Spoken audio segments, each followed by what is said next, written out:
मीनाक्षी अपने पति राम और बच्चों के साथ शहर में रहती थी। उसकी एक लड़की सीमा और लड़का राज था। सीमा को बचपन से ही सिखाया गया था कि लड़कियों को अपनी सीमा में रहना चाहिए। राज के लिए कोई बंदिश नहीं थी। उसे पापा की डांट से हमेशा यह कहकर बचा लिया जाता था कि ये तो लड़का है, जो मर्जी कर सकता है। मीनाक्षी की शहर में एक सहेली थी, वंदना। वंदना भी एक लड़की की माँ थी, मगर वह आचरण में मीनाक्षी से थोड़ी अलग थी।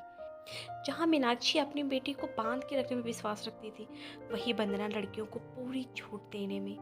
दोनों की विचारधाराएं अलग थी, मगर मकसद एक था कि जैसे तैसे लड़कियों को अच्छी परवरिश दे, उन्हें समाज की बुराइयों से दूर रखे। समय बीतता गया। अब सीमा 21 साल की सुंदर और जवान लड़की है, और वंदना की बेटी मुक्ति भी 23 साल की हो चुकी। दोनों एक दूसरे के घर आना जाना होता रहता था। एक दिन वंदना अपनी बेटी के साथ मीनाक्षी के घर आई। मीनाक्षी ने दरवाज़ा खोला तो अपनी सहेली को महीने भर बाद देखकर बड़ी खुश हुई। मीनाक्षी, अरे वंदना, क्या बात है, आज तो यहाँ का रास्ता कैसे भूल गई? कहते हुए दोनों को बैठक में ले वंदना, अरे यार, मैं आउट ऑफ टाउन थी इसलिए नहीं आ पाई। मुक्ति और आंटी कैसी हो? मीनाक्षी, हाँ ठीक हो, तो बता। मुक्ति, मैं भी ठीक हूँ, बस थोड़ा सा जुकाम है। मीनाक्षी, जुकाम तो होगा ही, इतनी सर्दी में ये कट स्लीव्स के कपड़े पहनोगी तो। मुक्ति, अरे यार आंटी, आप भी ना गजब हो सच में, फैशन है, वैसे भी ये ऊनी है। मीनाक्षी, हाँ हाँ कोई बात नहीं। वंदना, अरे सीमा कहाँ है, कहीं नज़र नहीं आ रही? मीनाक्षी, यही है, पढ़ाई कर रही है, अंदर मैं बुलाकर लाती हूँ। उसकी कोई ज़रूरत नहीं मम्मी, मैं खुद ही आ गई। लहंगी कुर्ता पहने, हाथों में किताब लिए सीमा का प्रवेश। सीमा, नमस्ते आंटी, कैसी हो? वंदना, खुश रहो बेटी, ठीक है हम तो, पर तुम इतनी दुबली क्यों हो रही हो? तेरी मम्मी लड़ती हूँ तुझसे तो बोल, अभी इसे ठीक करती हूँ मैं। सीमा, नहीं नहीं आंटी, सभी खिलखिलाकर हंस पड़े। मुक्ति, आंटी, मैं और सीमा उसके रूम में जाकर बातें करते हैं।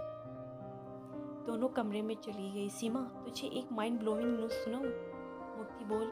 सीमा, मुझे रमन ने प्रपोज किया है। मुक्ति, सच्ची? सीमा, हाँ, ये देख, ये रिंग भी दी है, सुंदर है ना? मुक्ति, वाह यार, मेरा वाला तो साला चिपकू निकला, इसलिए ब्रेकअप कर लिया। घर तक आ गया, एक दिन छोड़ दिया कार्टून को। दोनों हंसने लगी। सीमा, यार बस घर पे पता ना चले, वरना मेरी खैर नहीं होगी। मम्मी पापा तो मेरा 100-100 ग्राम बांट कर खा लेंगे। मुक्ति, ओ यार, ऐसा भी नहीं है, मैंने बताया था मम्मी को अपने बॉयफ्रेंड के बारे में, कोई बाहर नहीं टूटा। सीमा, तेरी बात अलग है, तू अपनी हर बात अपनी मम्मी से कह लेती है, पर मेरी मम्मी सुनने से पहले ही डांटना शुरू कर देती है। याद नहीं पिछली बार? मुक्ति, याद है, मैं भी लपेटे में आ गई थी। दोनों फिर हंसने लगी। थोड़ी देर बाद मुक्ति की मम्मी आ गई और दोनों अपने अपने घर चले गए। मीनाक्षी के ख्याल में मुक्ति एक जिद्दी और ज़रूरत से ज़्यादा मॉडर्न लड़की है, जिसे बिगाड़ने में उसकी माँ का भी थोड़ा बहुत हाथ है। इसके विपरीत वंदना सोचती है कि मीनाक्षी अपनी बेटी को ज़रूरत से ज़्यादा ही खींच कर रखती है। इससे लड़कियों को आज़ादी नहीं मिल पाती और आगे जाकर वे कोई गलत कदम उठाती हैं। एक दिन मुक्ति सीमा से मिलने घर आई। घर पर सीमा और उसका बड़ा भाई राज था। मीनाक्षी बाहर गई हुई थी। मुक्ति बचपन से राज को जानती भी थी। हाँ, राज बाहर पढ़ता था, इसलिए बातचीत कम हो पाती थी।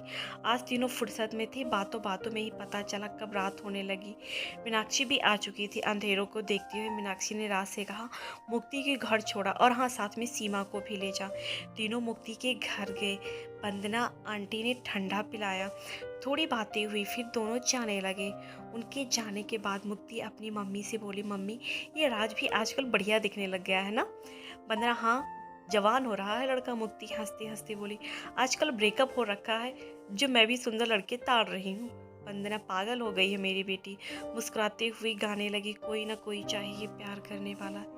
ये बात करूँ, क्या बात करूँ मैं मीनाक्षी से? मुक्ति, क्या यार मम्मी, मैं तो बस मजाक कर रही थी, आप भी हद कर दी आपने, हद कर दी आपने, गुनगुनाने लगी। एक दिन मीनाक्षी और वंदना एक सामाजिक कार्यक्रम में गए थे। सीमा ने मुक्ति को घर बुला लिया ताकि दोनों मस्ती कर सके। मुक्ति घर पहुंची तो गेट खुला था। घर पर सीमा नहीं थी। रूम में गई तो राज बनियान लोअर पहने बेड पर लेटा टीवी देख रहा था। मुक्ति को देख बैठ गया। अरे तुम आओ बैठो, सीमा को टेलर का फ़ोन आया था, इसलिए सूट रेडी है, वह लेने गई है, तुम पानी लोगी? मुक्ति हाँ यार पानी पीऊँगी, मुझे बुलाकर खुद गायब, पागल। राज मुस्कुराते हुए पानी लेकर आया। लो मैडम। मुक्ति पानी पीने लगी। राज उसे घूर रहा था। राज को देखती मुक्ति हंस पड़ी। पानी राज की बनियान पर गिर गया। राज, ए तू पागल है? मुक्ति, तू पागलों जैसे घूर रहे हो, हंसी नहीं आएगी? बनियान उतारकर राज अलमारी में से एक टी शर्ट निकालने लगा। तभी टीवी पर एक रोमांटिक गाना बजने लगा। मुक्ति को शर्म आ रही थी, वह टीवी बंद करने लगी। तभी पीछे से राज आ गया और उसने मुक्ति को पीछे से गले लगाते हुए रिमोट ले लिया। मुक्ति जैसे उस स्पर्श में खो गई। राज ने मुक्ति को अपनी तरफ मोड़ा और उसकी आंखों में देखते हुए एक प्यार में डूबा हुआ चुम्बन दे दिया। मुक्ति का ये पहला प्यार था जब किसी के इतना करीब गई थी। प्यार भरी बातों तो उसने काफ़ी लड़कों के साथ की हुई थी, मगर किस ऐसा जुड़ाव किसी से महसूस नहीं किया था। अब तक दोनों एक दूसरे को गले लगाकर बेड पर बैठे थे। राज, मैं कब से तुम्हें कहना चाह रहा था, मैं तुमसे प्यार करता हूँ मिस मुक्ति। मुक्ति, मैं भी तुम्हें प्यार करने लगी हूँ मिस राज। तभी सीमा के आने की आहट हुई। दोनों सतर्क हो गए। सीमा आ गई। तू, सॉरी यार, मैं। मुक्ति, हाँ मुझे सब पता है, तू चल मेरे साथ। दोनों अलग कमरे में गए। मुक्ति ने सीमा को सब बता दिया। सीमा, ओहो, मतलब मुझे और लेट आना था भाभी जी। मुक्ति को छेड़ने लगी। दोनों खुशी से झूम उठी। मुक्ति ने अपनी माँ से बात कही कि उसे राज पसंद है। वंदना ने मीनाक्षी से रिश्ते की बात की। 1 महीने बाद शादी तय हुई। मीनाक्षी ने सीमा और राज की शादी साथ करनी चाहिए ताकि पैसों की बचत हो सके। सीमा से पूछे बिना उसका रिश्ता तय कर दिया गया।